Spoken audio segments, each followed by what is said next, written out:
Hello everyone, welcome back my YouTube channel. Friends, आज हम हिंदी का लेसन प्लान बनाएंगे। इससे पहले हमने एसएसटी का लेसन प्लान बनाया था जो हिंदी में है। आज हमारा पद्य में लेसन प्लान रहने वाला है। तो पद्य में लेसन प्लान बनाने से पहले क्या करना होता है, हमें लेफ्ट साइड डेट मेंशन करनी होती है और सेंटर में हमें विषय, उपविषय और प्रकरण लिखना होता है। विषय में हिंदी, उपविषय में प्रकरण, और प्रकरण है हमारा, उप विषय में हमें पद्य लिखना होता है और प्रकरण है हमारा जहाँ से थोड़ी सी गप्पें। और ये कक्षा 6 का प्लान है। कालांश है 3 और अवधि है 35 मिनट। फ्रेंड्स, एक बात ध्यान रहे, अगर आप हिंदी का लेसन प्लान बना रहे हैं तो आपको ये सब चीज़ क्या करना होता है, हिंदी में ही मेंशन करना होता है। मैं यहाँ पे थोड़ी मेरी मिस्टेक हो गई थी कि मैंने इंग्लिश में मेंशन किया है। तो हिंदी का प्लान है तो हिंदी में ही हम यहाँ पे सब चीज़ लिखेंगे, इंग्लिश का प्रयोग नहीं करेंगे। तो अब देखिए, पहली हेडिंग डालेंगे हम सामान्य उद्देश्य। सामान्य उद्देश्य में के अंतर्गत आएगा विद्यार्थियों में हिंदी साहित्य के प्रति रुचि उत्पन्न करना, विद्यार्थियों के व्यक्तित्व का निर्माण करना और विद्यार्थियों को शुद्ध उच्चारण व शब्दों की शुद्ध वर्तनी का ज्ञान कराना। और उसके बाद है विद्यार्थियों में मातृभाषा साहित्य के विविध विचारों एवं उनके कला व भाव पक्षों का ज्ञान कराना। नेक्स्ट है विशिष्ट उद्देश्य। इसके अंतर्गत आएंगे विद्यार्थी पढ़ाए गए पद्यांश का उचित आवाज़, लय, ताल, यति, गति तथा हाव भाव के साथ वाचन कर सकेंगे। नेक्स्ट है विद्यार्थी पढ़ाए गए पद्यांश का भाव स्पष्ट कर सकेंगे। और उसके बाद है विद्यार्थी उचित आवाज़ में कठिन शब्दों का अर्थ क्या है बता सकेंगे। उसके बाद हम लिखते हैं पूर्व ज्ञान। पूर्व ज्ञान यानी कि इसी टॉपिक से रिलेटेड, जो हमारा टॉपिक है, प्रकरण है, उससे रिलेटेड बच्चों को कितना नॉलेज है वो चेक करने के लिए पूर्व ज्ञान लिखा जाता है या किया जाता है। तो देखिए, विद्यार्थी आकाश, सूर्य, चाँद आदि के बारे में सामान्य जानकारी रखते हैं। उसके बाद आएगा शिक्षण सहायक सामग्री, यानी कि क्लासरूम पे टीचर जो भी चीज़ समझाने के लिए बच्चों को पढ़ाते टाइम यूज़ करता है उसी को शिक्षण सहायक सामग्री कहा जाता है।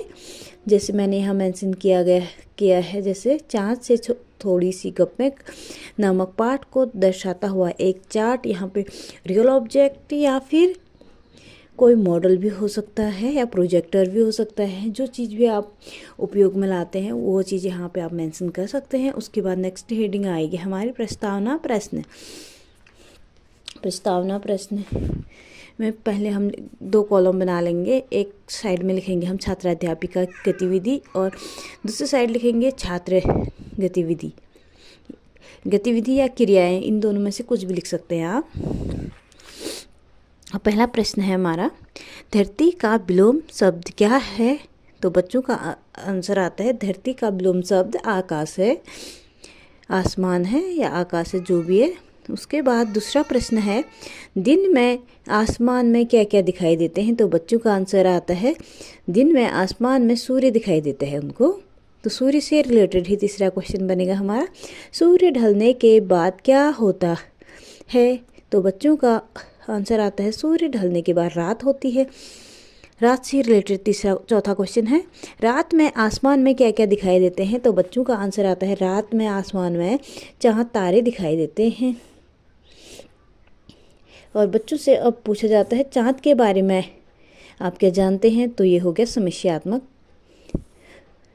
जब तक हमारा समस्यात्मक प्रश्न नहीं बनता है तब तक हम इंट्रोडक्टरी क्वेश्चन स्टॉप नहीं करते हैं। उसके बाद उद्देश्य कथन हेडिंग लिखेंगे। उसमें लिखेंगे विद्यार्थियों, आज हम अपनी पाठ्य पुस्तक वसंत के अंतर्गत चाँद से थोड़ी सी गप्पें नामक पाठ का अध्ययन करेंगे। और फ्रेंड्स, लेसन प्लान बनाने के लिए आपको जो भी जो भी काम करना होता है वो दोनों पेजों में अब एक साथ करना होता है। जैसे ये बॉक्स बना रखा है, पूरे दोनों पेजों में एक साथ ही बना रखा है। जैसे हम यहाँ से स्टार्ट करेंगे तो यहाँ पे हमारा एंड आएगा। देखिए, पहले मैंने शिक्षण बिंदु लिखा है, उसके बाद अनुदेशात्मक उद्देश्य विशिष्टीकरण सहित, उसके बाद लिखा है अगले कॉलम में छात्र अध्यापिका गतिविधि, फिर छात्र गतिविधि, उसके बाद आएगा विधि पर विधि एवं शिक्षण सहायक सामग्री, और लास्ट में आएगा हमारा मूल्यांकन। और सबसे पहली हेडिंग आएगी आदर्श वाचन। इसमें लिखेंगे विद्यार्थी श्रवण कौशल का विकास कर सकेंगे। और छात्राध्यापिका गतिविधि में लिखेंगे छात्राध्यापिका उचित लय ताल यति गति के साथ प्रस्तुत पद्यांश का वाचन करेंगे और छात्र ध्यानपूर्वक सुनेंगे। वाचन या पाठ्य पुस्तक विधि। फिर उसके बाद अनुकरण वाचन लिखेंगे अगली हेडिंग, उसमें विद्यार्थी वाचन क्षमता का विकास कर सकेंगे। उसके बाद छात्राध्यापिका व्यक्तिगत रूप से विद्यार्थियों को प्रस्तुत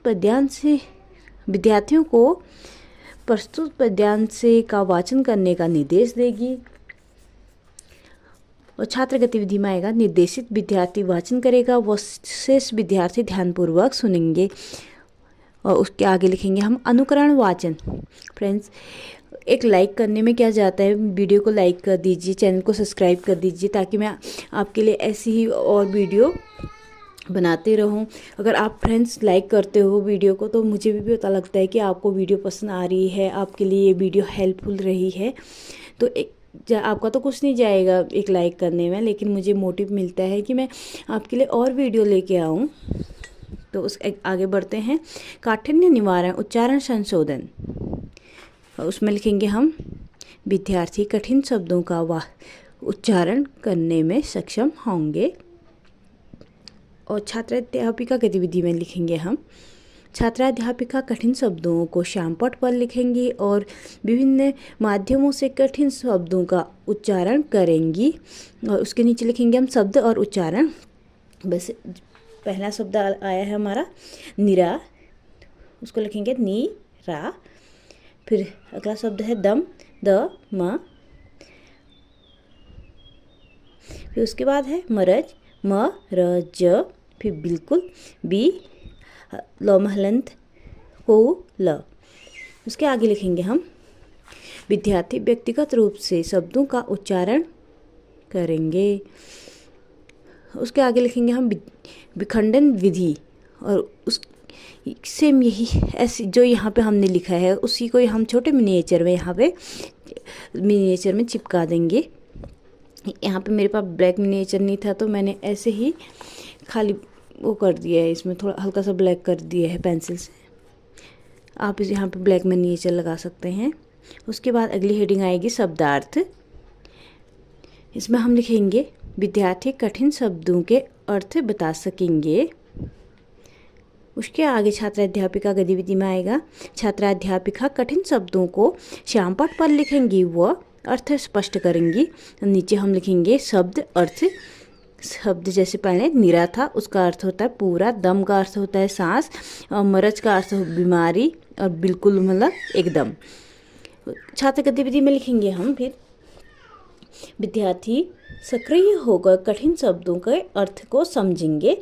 और आगे पे लिखेंगे विधि पर विधि एवं शिक्षण सहायक सामग्री में लिखेंगे शब्दार्थ विधि। और उसके नीचे हम फिर से वही मिनिएचर बनाएंगे जो हमने यहाँ पे लिखा है, उसी को हम मिनिएचर में लिख के इसे यहाँ पे चिपका देंगे। फिर अगले पेज में बढ़ते हैं। अगले पेज में भी सेम इसी तरह से हमें कॉलम बनाना है। देखिए,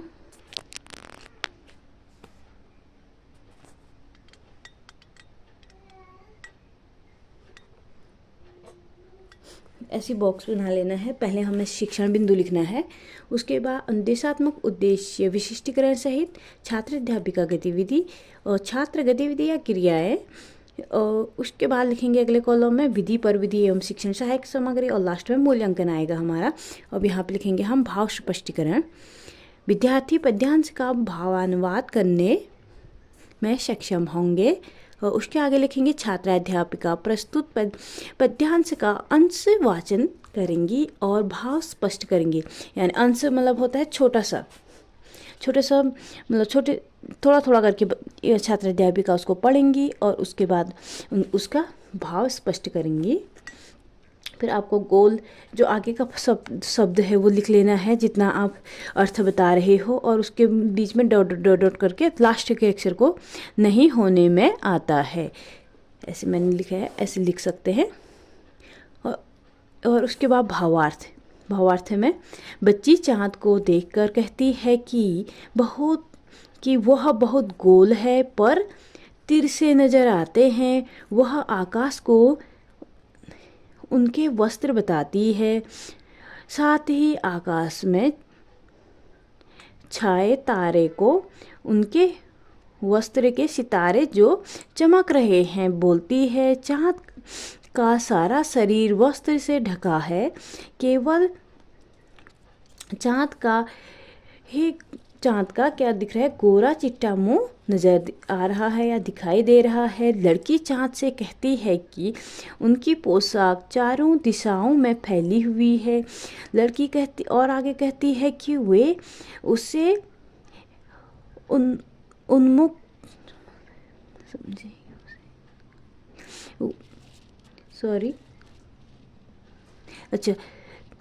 लड़की कहती है कि उसे कम अक्ल की नहीं समझें कि चाँद को बीमारी है, उसे सब पता है। लड़की बोल रही है कि उसे कम अक्ल का मत समझो, उसको सब पता है चाँद को क्या है, एक बीमारी है। जब भी वे घटते हैं तो घटते ही जाते हैं और बढ़ते हैं तो हमेशा बढ़ते ही जाते हैं। उसके आगे हम लिखेंगे छात्र क्रियाओं में फिर सभी विद्यार्थी ध्यानपूर्वक सुनेंगे तथा पाठ का भाव ग्रहण करेंगे। और उसके आगे लिखेंगे हम व्याख्यान विधि पर विधि एवं शिक्षण सहायक कॉलम में व्याख्यान विधि। और जो हमने क्लासरूम में जो भी चीज़ हमने क्या किया है बच्चों को समझाने के लिए प्रयोग में लाए हैं, उसी का छोटा सा मिनिएचर बना के हम यहाँ पे लगाएंगे। मैंने चार्ट लिखा था तो उसी का मैंने एक चार्ट बना दिया है, तो उसी को यहाँ पे चिपकाना है। आप जो भी चीज़ क्लासरूम पे उपयोग करेंगे बच्चों को समझाने के लिए उसको यहाँ पे आप मेंशन करोगे। उसके बाद अगली हेडिंग लास्ट आई हमारी सस्वर वाचन बोधात्मक प्रश्न। इसमें हम लिखेंगे विद्यार्थी प्रस्तुत पद्यांश का सस्वर कर सकेंगे या सस्वर वाचन कर सकेंगे। विद्यार्थी पद्यांश से संबंधित प्रश्नों के उत्तर बता सकेंगे। उसके आगे हमारा आएगा छात्राध्यापिका छात्र को सस्वर वाचन का निर्देश देंगी तथा कक्षा में घूम घूम कर स्वयं उनका निरीक्षण करेगी। और उसके आगे पे लिखेंगे हम छात्र क्रियाओं में सभी विद्यार्थी उपयुक्त पद्यांश का सस्वर वाचन करेंगे। और उसके आगे लिखेंगे हम सस्वर वाचन विधि पर विधि एवं शिक्षण सहायक सामग्री में। और छात्राध्यापिका गतिविधि में फिर हम क्वेश्चन पूछेंगे बच्चों से, चाँद किसके जड़ी हुई चादर ओढ़कर बैठा है? तो बच्चों का आंसर आएगा चाँद तारों से जड़ी हुई चादर को ओढ़कर बैठा है। उसके आगे लिखेंगे हम प्रश्नोत्तर विधि। और दूसरा प्रश्न हमारा आएगा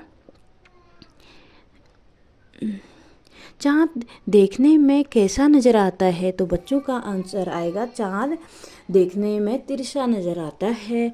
और लास्ट पेज और बचा है हमारा, इसको भी कंप्लीट कर लेते हैं। फ्रेंड्स अभी तक भी आपने मेरी वीडियो को लाइक नहीं किया है फ्रेंड्स, एक बार प्लीज़ वीडियो को लाइक कर दीजिए और चैनल को सब्सक्राइब कर दीजिए ताकि मैं जो भी वीडियो बनाऊं वो आप तक जल्दी से जल्द पहुंच पाए।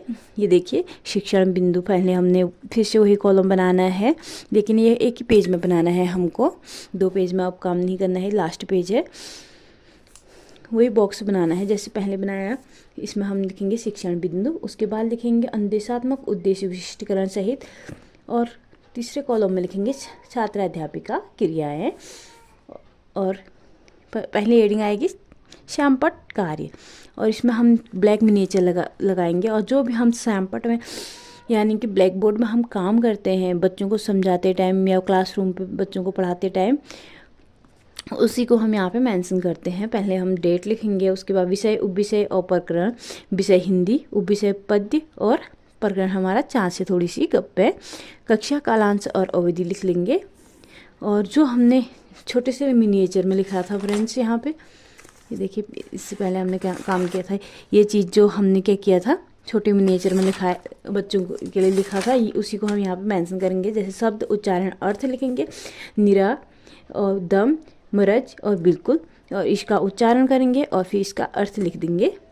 उसके बाद अगली हेडिंग आएगी फ्रेंड्स, देखिए, लिखित व निरीक्षण कार्य।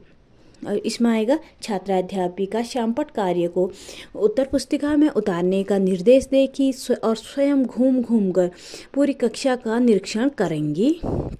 अगली हेडिंग आएगी सामान्यीकरण अनुपात। इसमें लिखेंगे, विद्यार्थियों, आज हमने चाँद से थोड़ी सी गप्पे नामक कविता का अध्ययन किया, जिसमें एक बच्ची की चाँद के प्रति जो भावनाएं हैं उसको बताया गया है। उसके बाद पुनरावर्ती प्रश्न आएंगे, हम यहाँ पे उनके आंसर नहीं लिखेंगे, सिर्फ क्वेश्चन ही क्वेश्चन लिखेंगे। और ये क्वेश्चन जो हमने पहले पूछ दिए हैं उनमें से एक भी नहीं होगा, ये कुछ नए क्वेश्चन होंगे। चाँद को घटने की क्या है, ये बच्चों से क्वेश्चन किया है। उसके बाद दूसरा क्वेश्चन होगा हमारा, चाँद कैसे नज़र आते हैं। फिर उसके बाद हमारा है गृह कार्य, जो लास्ट हेडिंग है। तो गृह कार्य में हम लिखेंगे, कविता को लिखें तथा याद करके लाइए। तो फ्रेंड्स, आपको ये वीडियो पसंद आए तो प्लीज़ मेरे चैनल को लाइक, शेयर एंड सब्सक्राइब जरूर कीजिए। Thanks for watching my video.